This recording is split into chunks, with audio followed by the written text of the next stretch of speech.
Boissy-sous-Saint-Yon, c'est une ancienne commune très rurale qui faisait 800 habitants jusqu'en 1975 à peu près. On est situé juste en limite de la zone sud-Essonne qui est censée rester plus ou moins agricole et surtout du nord-Essonne qui est industrialisé et qui le sera encore puisqu'on nous promet le Grand Paris, une autoroute supplémentaire, des avions, je ne sais plus trop quoi. Bon, ce qui fait qu'on est vraiment très mal placé. Pour une fois qu'une loi est faite à peu près d'aplomb, c'est-à-dire le Grenelle 2, je pense du moins, qui est censé conserver des terres agricoles, du moins pas trop en utiliser.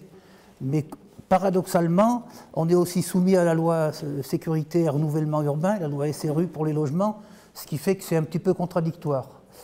D'un côté, il ne faut pas trop utiliser d'espace, d'un autre côté, il faut faire des logements, et si on n'obéit pas, on est puni. Si on ne fait pas assez de logements, on a une amende. On ne nous aide pas à les faire, on a une amende en euros. On n'a pas besoin de ça parce que les finances ne sont quand même pas si terribles que ça. Notre but, c'est de faire des logements sociaux parce qu'il y a des gens qui sont dans la panade, mais alors à un point, vous ne pouvez pas vous imaginer. Et puis d'un autre côté, c'est conserver l'environnement qu'il y a. Il y a l'environnement agricole, je répète, c'est très important. C'est cultivé grâce à M. Marbeau qui cultive la partie bio, et Jérôme Leduc qui cultive lui avec ses engins et ses tracteurs et tout, parce que la nature, si c'est pas cultivé, elle reprend vite le dessus.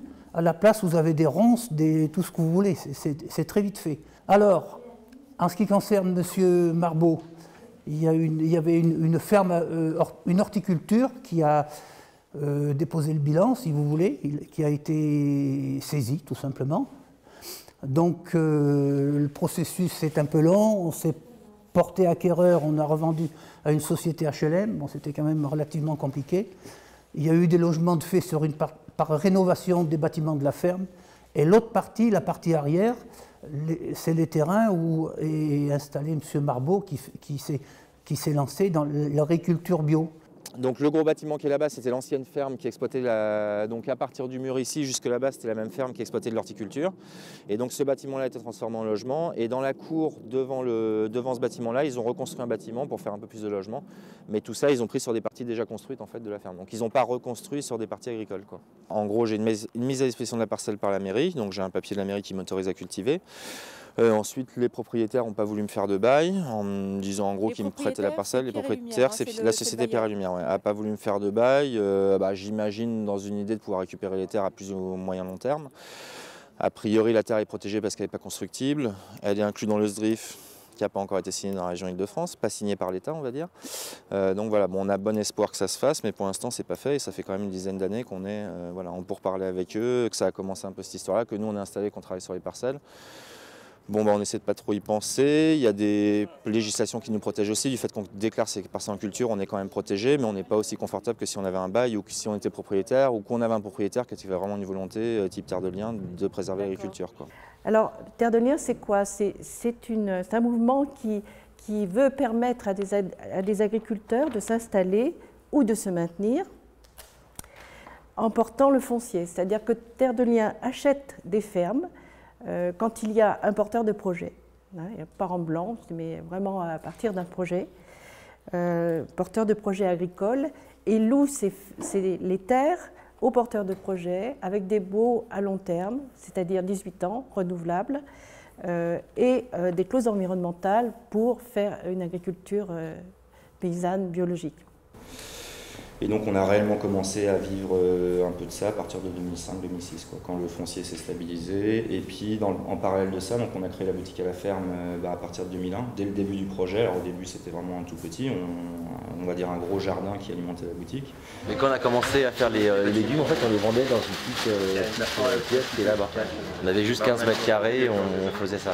On a opté pour carrément agrandir et faire en plus de l'achat-revente de tous les autres produits. Et donc c'est ma femme là, qui est à la caisse et qui elle est salariée de la boutique, qui exclut les autres achats en fait des autres produits. Moi je m'occupe de la partie légumes, produits frais, et elle fait tous les produits secs et aussi produits beauté, ménage, choses comme ça. Donc voilà, et tout en bio, voilà. Et on fait partie du réseau Biomonde. Et donc il y a eu en même temps la boutique qui se portait de mieux en mieux, le début de l'achat-revente, parce qu'on s'est vite rendu compte qu'en n'ayant que nos légumes, ça limitait vraiment la clientèle. Donc pour mieux valoriser nos légumes, il fallait qu'on ait d'autres légumes complémentaires de ce que nous on arrivait à produire, même des fruits par exemple, qu'on ait voilà, des pommes, des poires, des choses comme ça.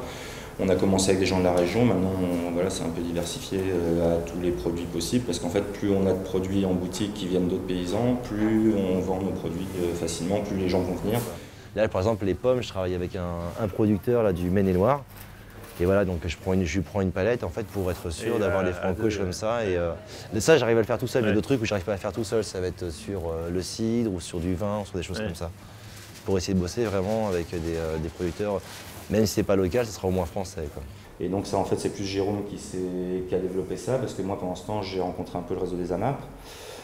Et par rapport à ma situation, à ma façon, enfin voilà, moi je voulais pas trop devenir commerçant non plus, avoir vraiment, là Jérôme il y a quand même une partie sur l'activité agricole et une partie qui est gérer une entreprise commerciale avec des achats, des ventes, enfin voilà, un peu plus compliqué que ce que moi je voulais gérer. Moi j'étais plus à vouloir rester dans les champs. Et j'ai trouvé le système AMAP qui faisait vraiment justement où on éradique un peu toute la partie commercialisation, le temps, sachant que tous les maraîchers en vente directe, a priori, passent jusqu'à la moitié de leur temps pour vendre leurs produits, pas pour les produire, mais juste pour les vendre, en faisant les marchés, en tenant une boutique, en faisant voilà, la comptabilité, de la gestion, plein de choses, en gérant des salariés aussi, parce qu'à partir de là, il faut des salariés pour vendre aussi. Donc l'idée, c'était, voilà, l'AMAP, ça m'a permis un peu de rester concentré sur le jardin, de ne pas perdre de temps à vendre et d'être sûr de vendre l'intégralité de ma production à un prix qui me rémunère tout à fait correctement. Et c'est ma rémunération, de toute façon, est discutée avec mes clients. Et donc on arrive c'est une discussion, on arrive à des accords assez facilement. Voilà. Pour moi, c'est l'intérêt de Terre de Liens, c'est sortir. Il y a un double truc, c'est sortir de la spéculation immobilière des terres et le pouvoir du paysan qui, en étant propriétaire des terres, de spéculer là-dessus, même si on peut dire que c'est un contre-pouvoir du fait qu'il était un peu exploité aussi toute sa vie. Enfin, c'est des boulots qui demandent pas mal de boulot et qui ne sont pas très rémunérés.